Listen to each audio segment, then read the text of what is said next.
O ito po, simula sa Lunes, hindi na maaring dumaan sa EDSA ang mga jeep na magmumula ho sa Guadalupe. Ito'y upang maiwasan po ang pagbibigat ng trapiko sa naturang lugar. Ulat mula kay Eunice Samonte.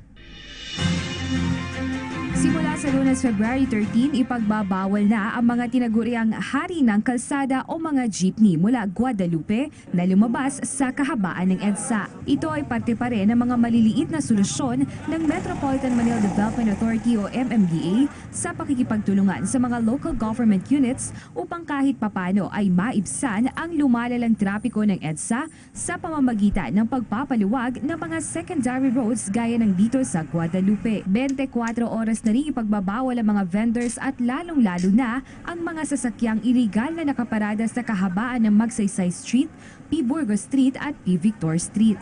May mga itatalaga kaming mga tao namin na dito na para magbantay at mag-maintain ng area.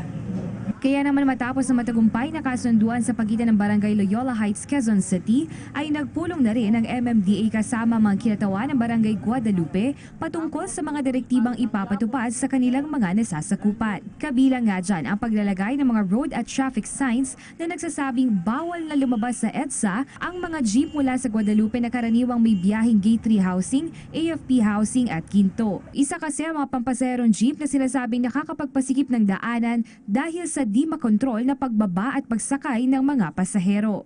Hindi naman na masyadong maapektuhan.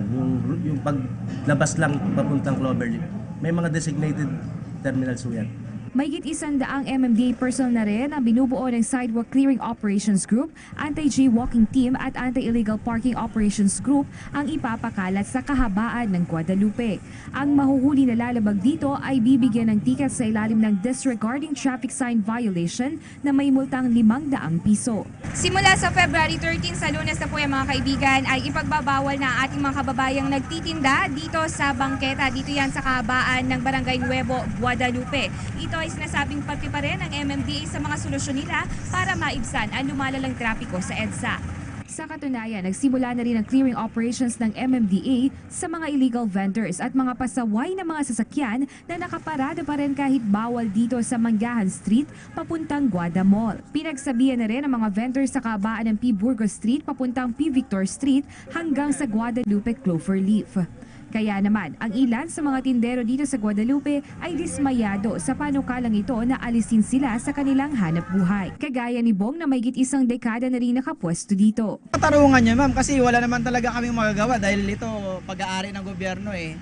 Ang sa amin lang naman, nakikiusap lang din naman kami kasi hindi naman talaga totally kami yung nagkukos ng traffic sa EDSA, hindi naman kami yung dahilan. Kaya naman hiling ng karamihan sa mga nagtitinda ay huwag naman silang paalisin sa kanilang pinagkukunan ng kabuhayan. Maapektuhan, siyempre hindi kami makatinda, hindi kami makalatag. Paano kami, saan kami kukuha ang pangkain?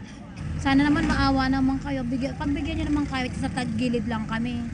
Tiniyak naman ng MMDA na ang maliliit na solusyon na ito kapag pinagsama-sama sa tamang disiplina at kooperasyon ng bawat isa ay magbubunga ng ginhawa di lamang sa mga maliliit na kalsada gaya nito kundi maging sa mga kababayan nating dumadaan sa EDSA. Para sa PTV News, Eunice Samonte.